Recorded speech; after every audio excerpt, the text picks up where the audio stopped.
Welcome to the Friday at 4 podcast series with your host Charles Luttrell and co-host Steve Kent. Steve, welcome back to the Friday at 4. How are you, buddy? I'm doing very well, very well. And how are you this week? Awesome. It's been a pretty interesting week. I think I say that every week. Well, interesting is a good thing. If it wasn't Yeah, right? interesting, the alternative may not be so good. So we'll take interesting. Yeah, yeah. Um, yeah, I think the topic today is a good follow-up to last week. I like the topic that you decided to come up with, and I think it ties. Now, I did look back and we did not directly talk about this topic. We indirectly Hmm. talked about it several times, which is still good, right? I mean, Yeah, again, everything we do, we talk about kind of ties to everything we do. it does. We talk about they kind of go with each other, right? Yeah.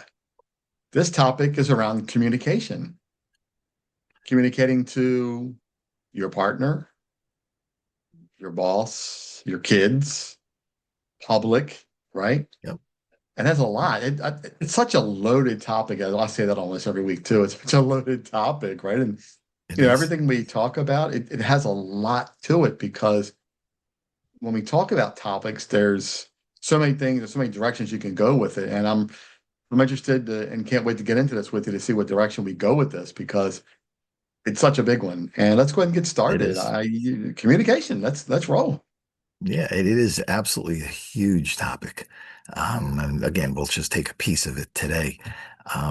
But communication, whether we know it or not, realize it or not, is everywhere in everything that we do. And the way you communicate, how often you communicate, um, is big. There's a difference of how you say something versus how somebody else receives what you said. So it's not just, hey, have a great day. How are they perceiving that?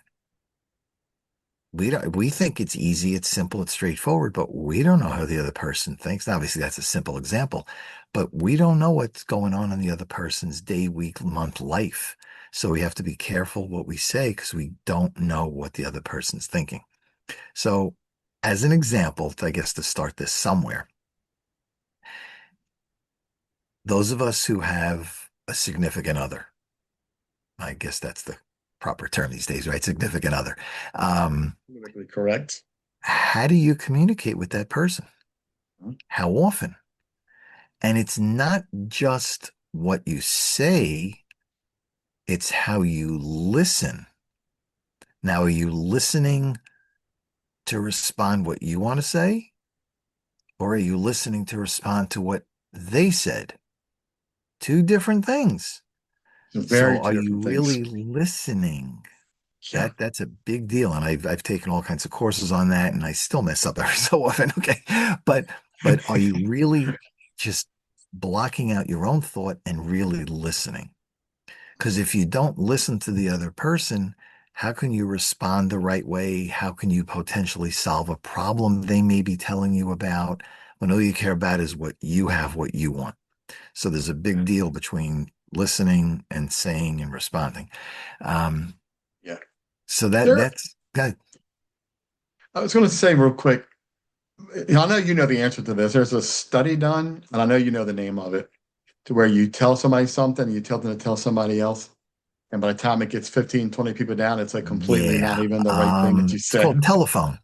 I think it's called It's called telephone, telephone. right?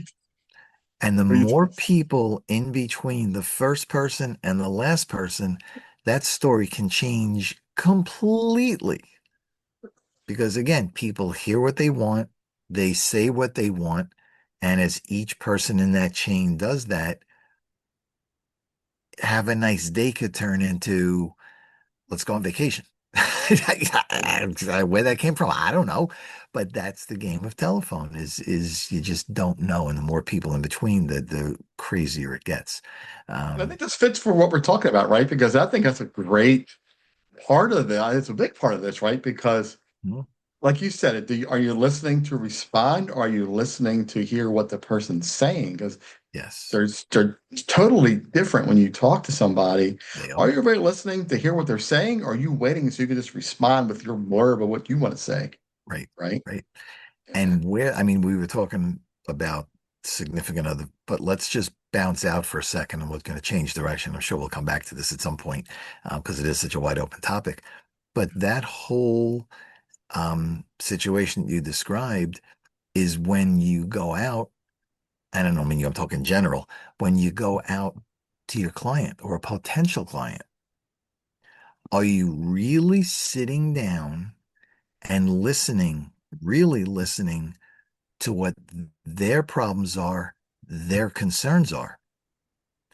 You can have the best widget in the world, the best product, service, whatever it is in the world. But if it doesn't meet the prospective client's needs, it doesn't matter what you have because you're not solving their problem. That's why communication is so important to really clear your brain a little bit. Listen, take notes. When I go out and I talk to a potential client, I have a pad or a notebook or something with me.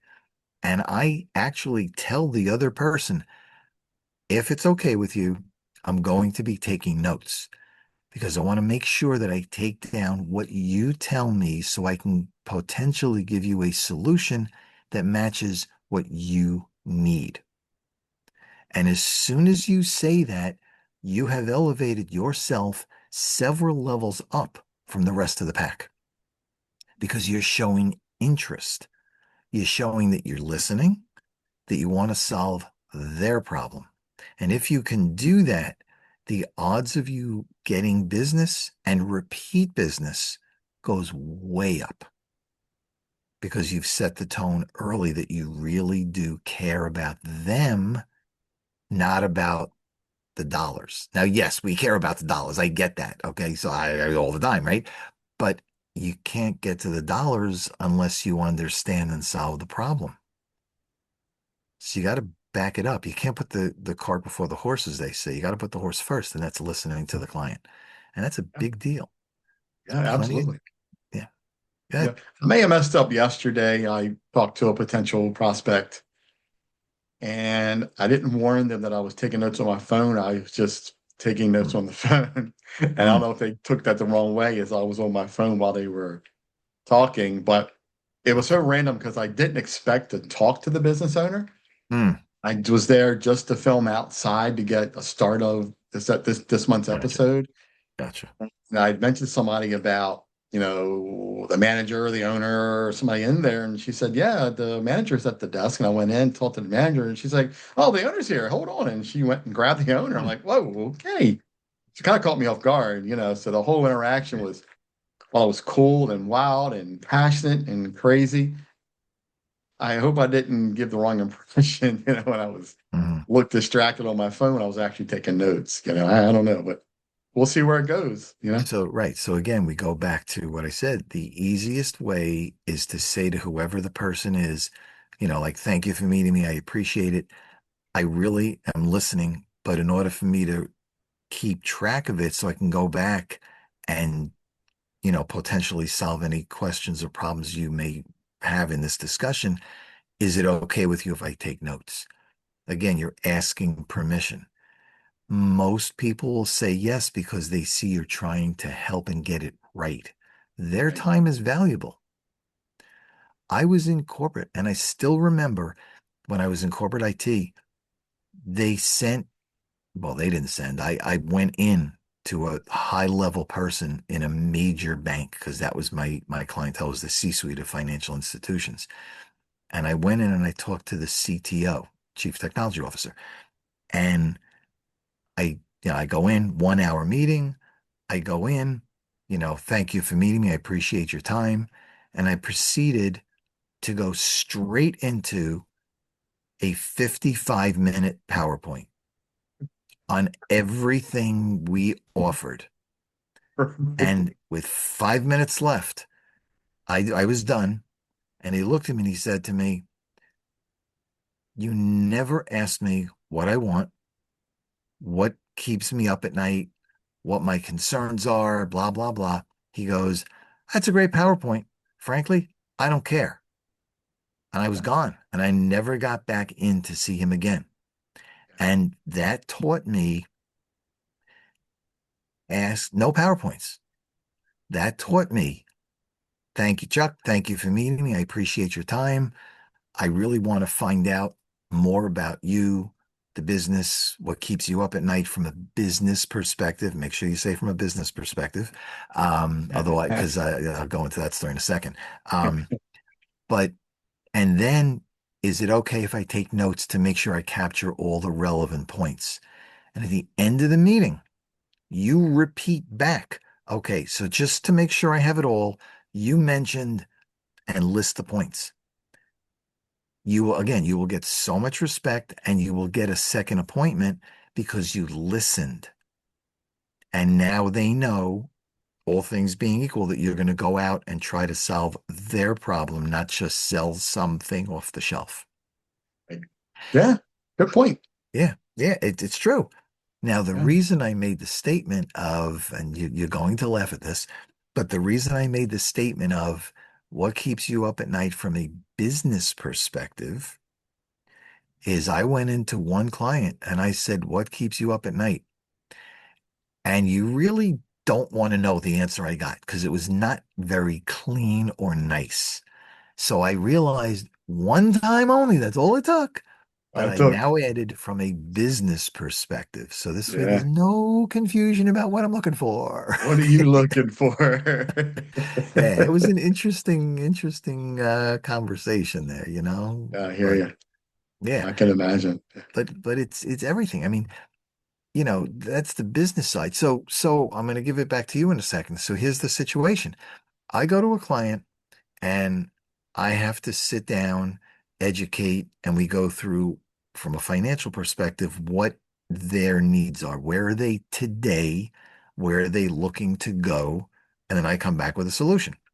From your perspective, when you go out and you talk to businesses, how do you handle that situation of how do you talk to them? How do you figure out what's good, what's not good, and all that stuff? Yeah, very interesting because when since I'm dealing with all types of industries, I'm not just with restaurants or ice cream shops, I'm dealing with every type of business, even like your business. I can talk to financial services. And what's interesting about it is you have multiple hats and I'm communicating in multiple different ways because how I talk to someone from a restaurant perspective is going to be totally different than someone in Mm, financial services because the numbers and the data is different, you know. And I had an experience with that yesterday when I talked to this potential client yesterday. It's a business none like I've ever done mm, in my show. And well, I've already ran the reports, I've got the data. I did not share it with them. I didn't tell them I've mm, ran it. I said what I have and what I'm working on. So I mm. tried to pique their interest into what I do and how I do things. If I didn't listen, I would not have caught this part. And this person said, well, we're very good on Google reviews. We should be at a 5 star. Mm. Interesting. And I just shook my head, smiled. I didn't want to give away any information as to what I know. And Right. because every business has positive and every business has negative. Sure. I don't care who you are, you're not perfect, Right. and I can show you that.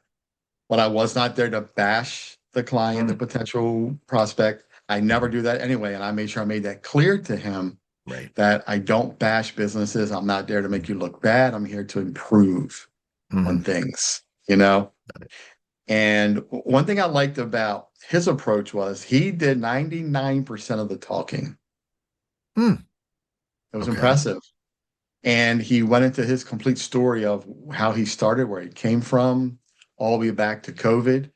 And it Mm. was it was it was wild to hear how this business started and how he got to where he is today. And Got it. that led me to, my point is, hey, come on my podcast. Let's tell your story. Let me come out and do my Yeah. show, record, make an episode on Chasing the Stars. And although the meeting went very, very well, I got to the car and I felt very confident.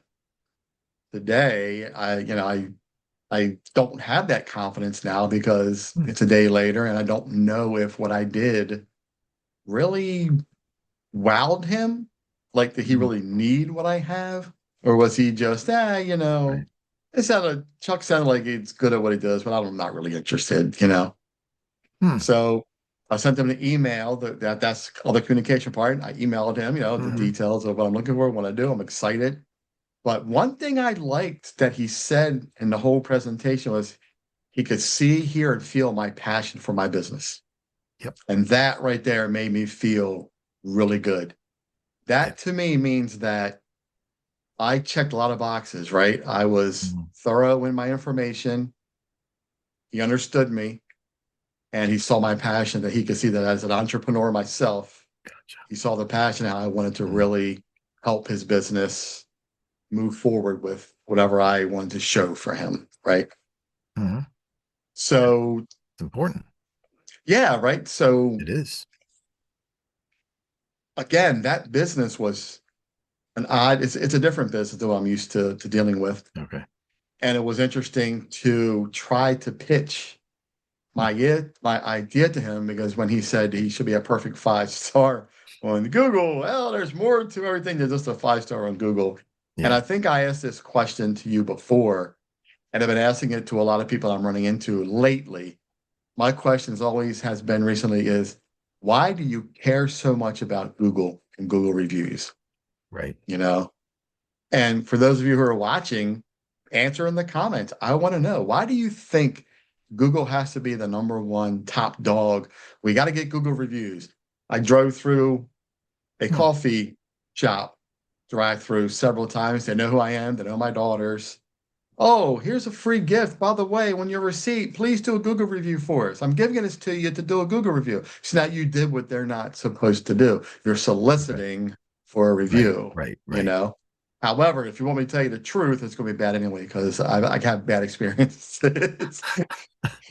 So I chose not to leave a review, you know? Okay. But, getting back to the whole communication thing, that's what I want to say the way I said it, because, Hmm. you know, if you look at the way this whole communication thing's going down, they didn't think before they communicated Hmm. to me. They just, here's what I want to say. Hey, just do this.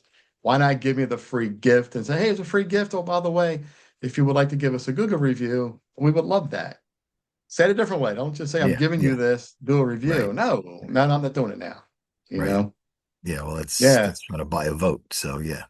You're buying a vote, right? Yeah. And Yeah. then to the point of the meeting yesterday, while it was about 99% Hmm. him communicating, I learned a lot, but I don't think that I was able to communicate clearly of Hmm. how I could help him to say, I really want to respond to his email to say, I like this. Let's come out and do it. I want to do the podcast. I think it's going to benefit us. Right. Communicate, and there's all different types of styles, so there is no one right way to do anything. Yeah. Sometimes what people do is they'll tell a story. Just worked with this, not don't necessarily give the name of the company, but let's say I recently worked with a donut shop, or just as an example, I recently worked with a donut shop. When I first had the conversation and we looked at the numbers, we realized that they were not, they thought they were doing this, but when we looked at the actual data, it really showed this. And they were so happy that we brought the difference to them so they could improve, that it now, spurred me, if you will, to share that type of information to other businesses to help them as well. And that's why I'm here today. So you're giving out a story that somebody else improved on, thought they were good, but again, you got to be careful how you say that. You don't want to tell somebody they're not, okay, because then you can turn them away real quick. Hence Real the fast. communication piece. Um, Right. but that stories go a long way to Mhm. illustrating, it's not just going in. I can't go into a client and say, "Hey Chuck, I know we never met, but you need X product." I don't know you. I don't know your business. I don't know your family.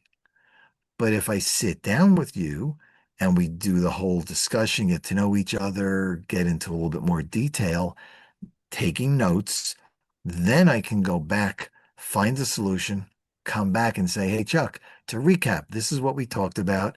This is what I found. This is how I believe your family, your business can improve short term, long term." So that's the Yeah. way I work. Is it 100% foolproof? No, it's not, but it's been proven very successful. You made me think of something. I'm actually sitting here making a note while you were saying that Okay. because you made me think of something that's pretty Did you, important. now I'm gonna bust your chops. Did you ask me if you could take notes? Steve, I'm going to take notes while you're doing this podcast because this is Great pretty idea. Thank important. you. I appreciate that. Okay. Yeah.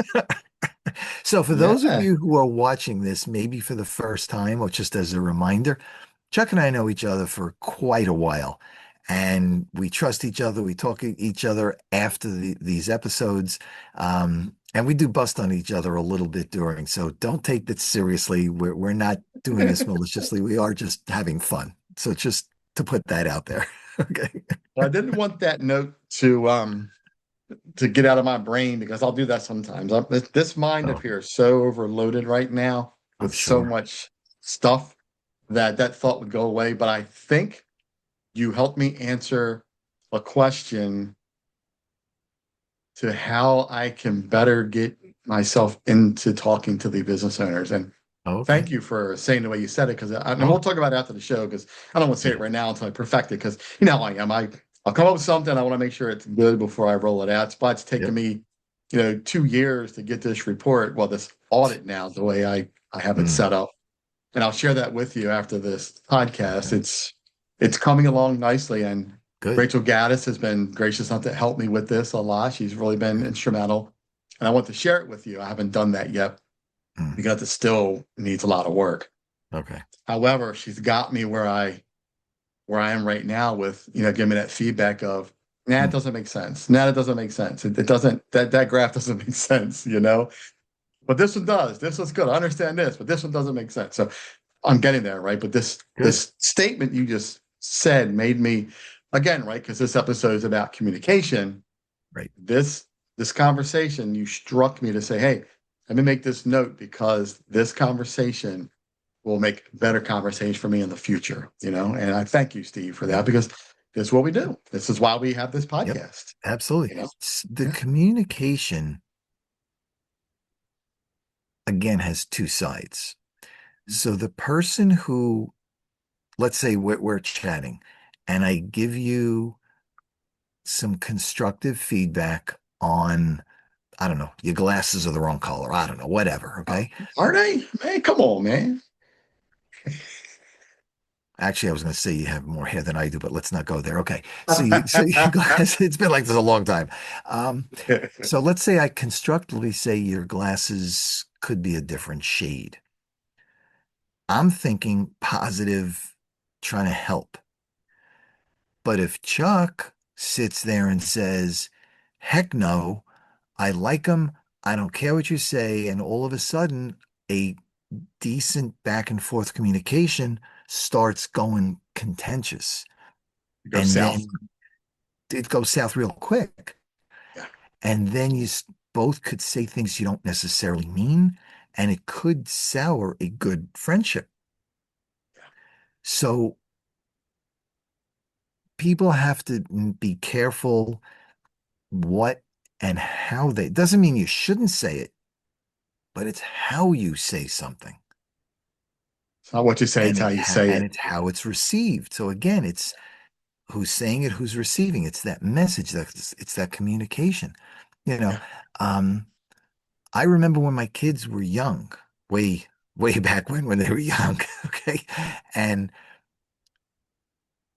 they were, I don't know, 8, 10, 12 years old, excuse me, and they wanted to do something. My wife was much, much better at this than I was. But what we did was we would say to them, okay, you can do whatever it is.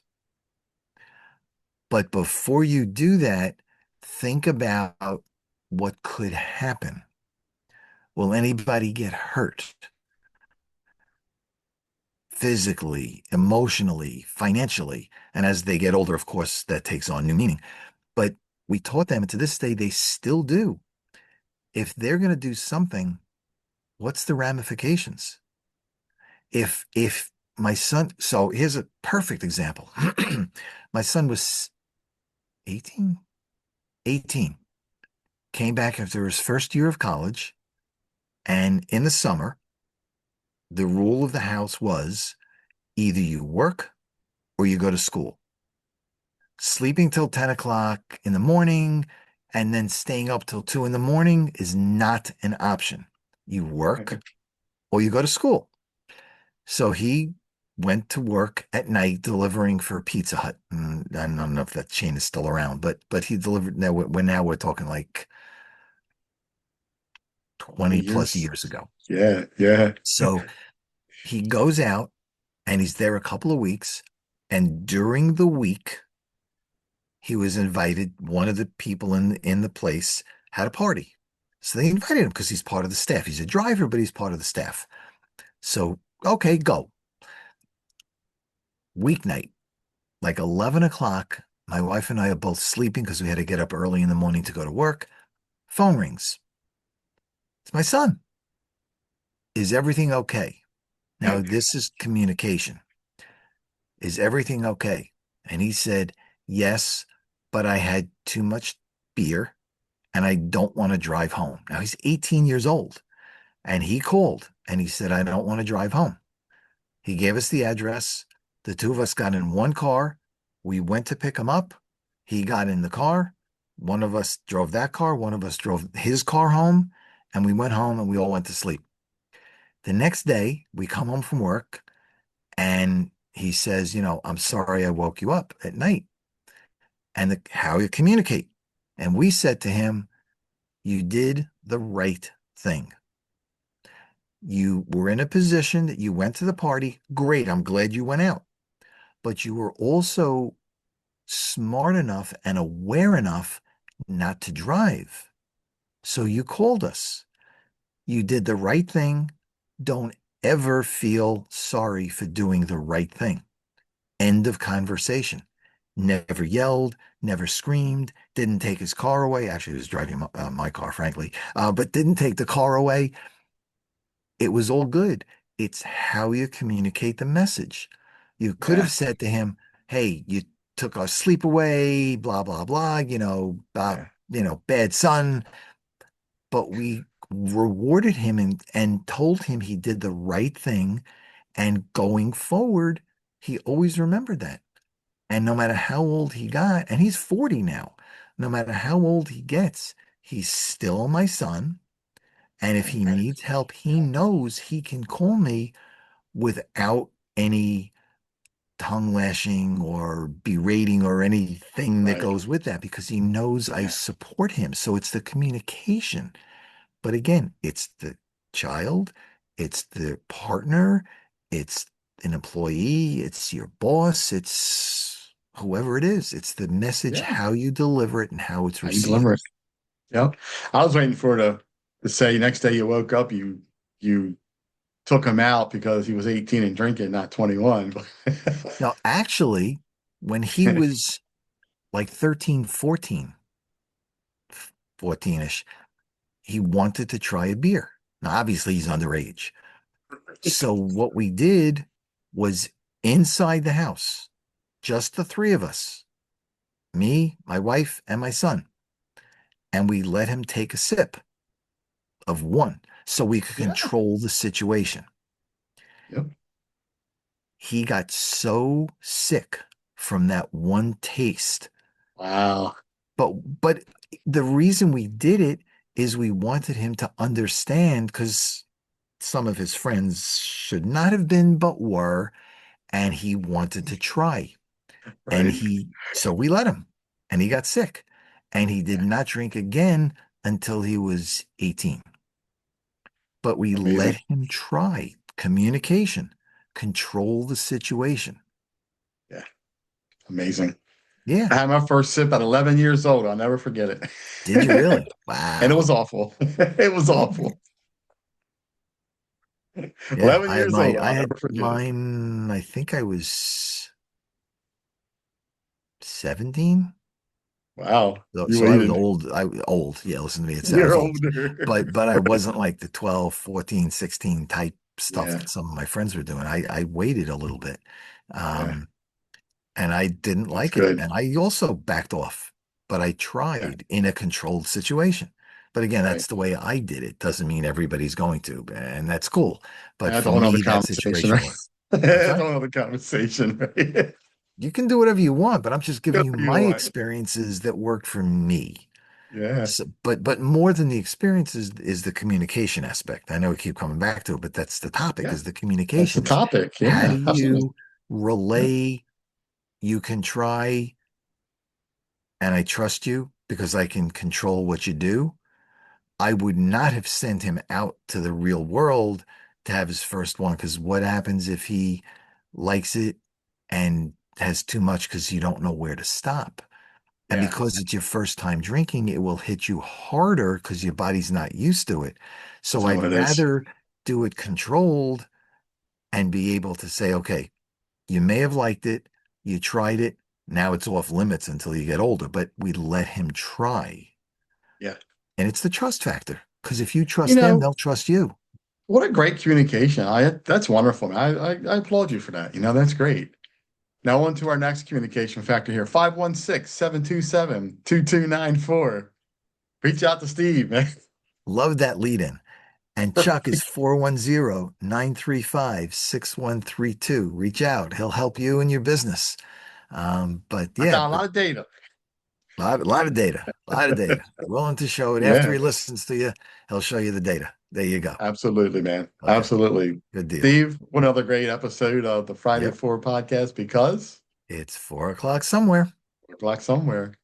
What a great episode. Again, we could keep talking. This been Yeah. another wonderful episode. There's so much more we can talk about with this. And I mentioned this before too. We could go back to so many episodes and follow back up on things that we talked Yeah. about. Right. Because we could start doing that. We got so many, good things that we talk about.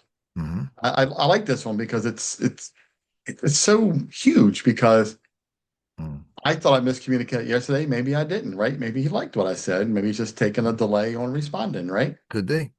Yeah, absolutely. Yeah. So You don't we'll know. find out. Yep. Anyway, Yep. All Steve, have right. a great rest of the day. You too. Everybody, have a great Yep. weekend. Yeah. Stay Yeah. Yeah. for the weekend, and we will chat soon. You got it. Take Thanks, care. Chuck. Thanks, Got it. Take care, everybody. See everyone. Have a great day. you. Take Take care. care. Bye. See ya. Bye.